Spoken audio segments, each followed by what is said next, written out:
Ce message vous a été préparé par le Ministry of Unlimited Holy Ghost et vous êtes avec Mauro Dieu d'amour, volume 2, l'avenue du royaume de Dieu. Que la paix et la grâce vous soient données de la part de notre Seigneur Jésus-Christ. Le numéro 150, l'Évangile de Jésus-Christ. Prions. Père éternel, nous te remercions ce matin parce que tu nous donnes notre occasion d'écouter ta parole. Au nom de Jésus-Christ, nous prions, Père, que tu nous sanctifies d'abord, que tu nous prépares à écouter ta parole. Nous prions que ton Esprit Saint prépare nos yeux,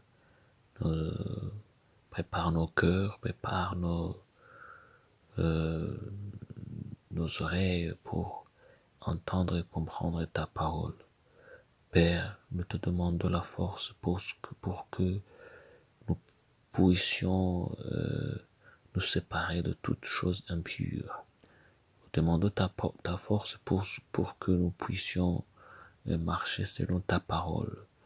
Nous te demandons ta force pour que nous puissions appliquer tout ce que tu nous apprends.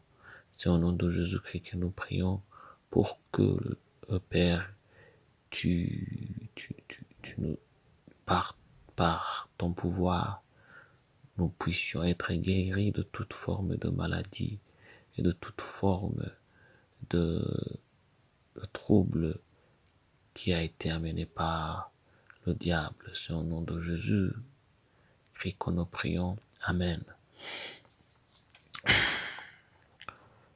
Aujourd'hui, on va lire en Luc chapitre 5, versets 17 à 26.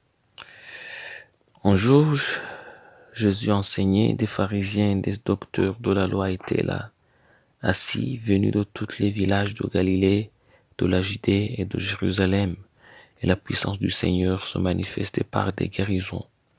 Et voici des gens portant sur un lit un homme qui était paralytique, cherchaient à le faire entrer et à le placer sous ses regards.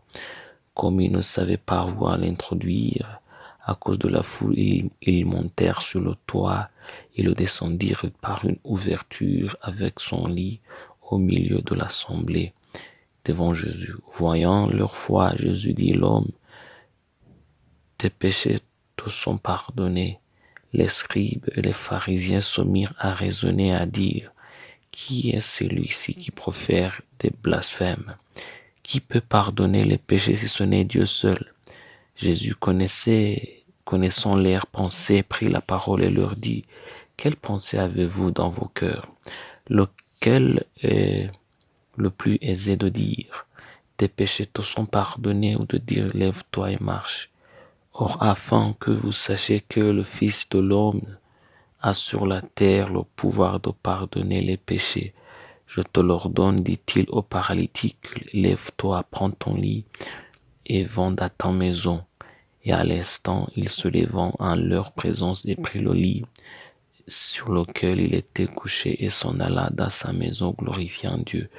Tous étaient dans l'étonnement et glorifiaient Dieu, remplis de crainte. Et ils disaient: nous avons vu aujourd'hui des choses étranges. C'est en Luc chapitre 5, versets 17 à 26.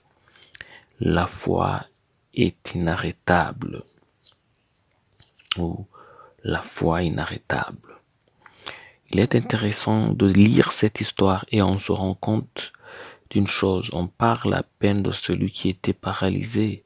Son rôle dans l'histoire est tout simplement d'être paralysé. En fait, la Bible ne nous dit pas qui a décidé de porter cet homme à Jésus.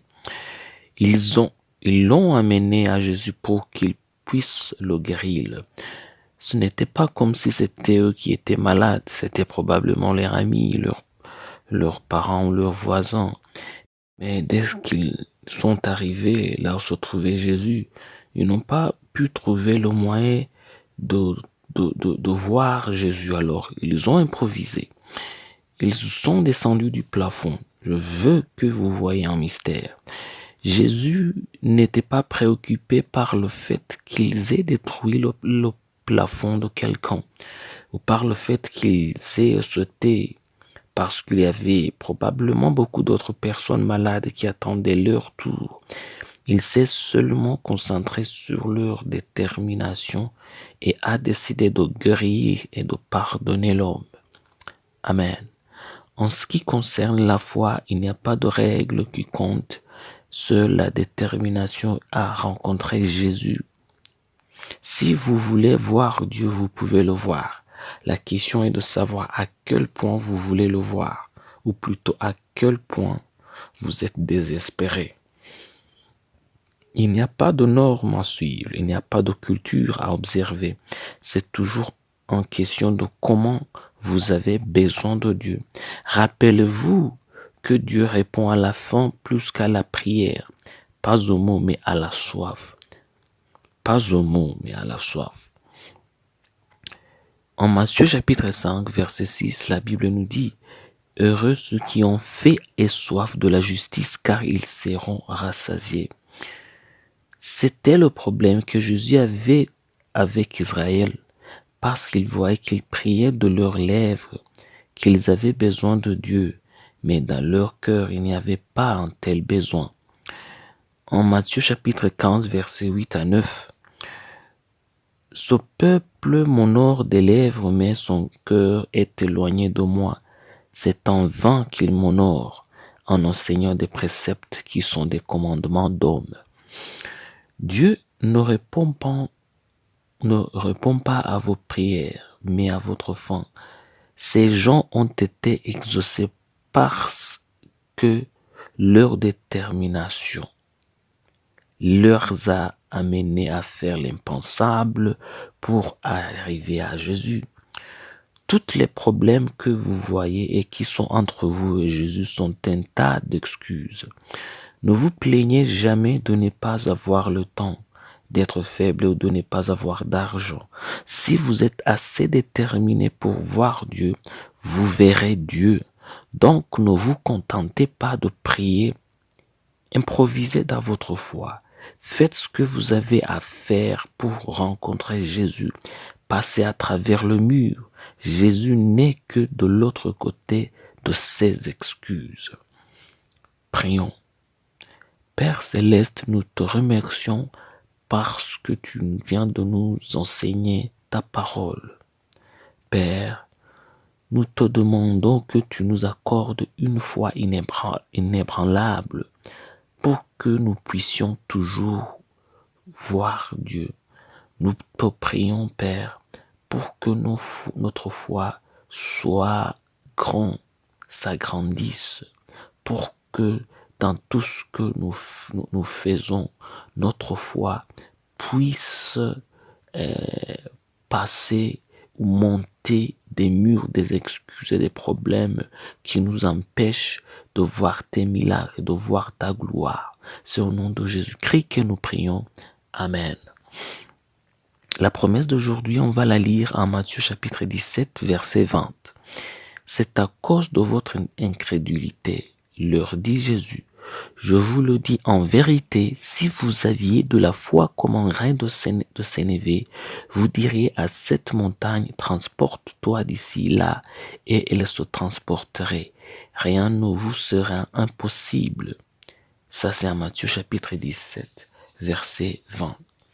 Que Dieu vous bénisse d'être avec nous. Que Dieu vous bénisse d'écouter la parole de Dieu. Je prie pour vous pour que Dieu vous donne la force de toujours appliquer sa parole, de toujours faire son bon plaisir, de toujours honorer lui et de toujours obéir à sa parole. C'est au nom de Jésus-Christ que je prie pour vous et pour moi. Amen. Soyez un partenaire de Dieu. Suivez et recommandez notre page Facebook et notre chaîne YouTube. Partagez la dévotion avec vos proches. Lisez et écoutez tous les jours et vous verrez vraiment Dieu dans votre vie. Que Dieu vous bénisse. Vous pouvez retrouver les links dans la description du vidéo en dessous. Cet message vous a été préparé par le Ministry of Unlimited Holy Ghost et vous a été présenté par Mahoro Dieu d'amour. Que la paix et la grâce vous soient données de la part de notre Seigneur Jésus-Christ. Amen.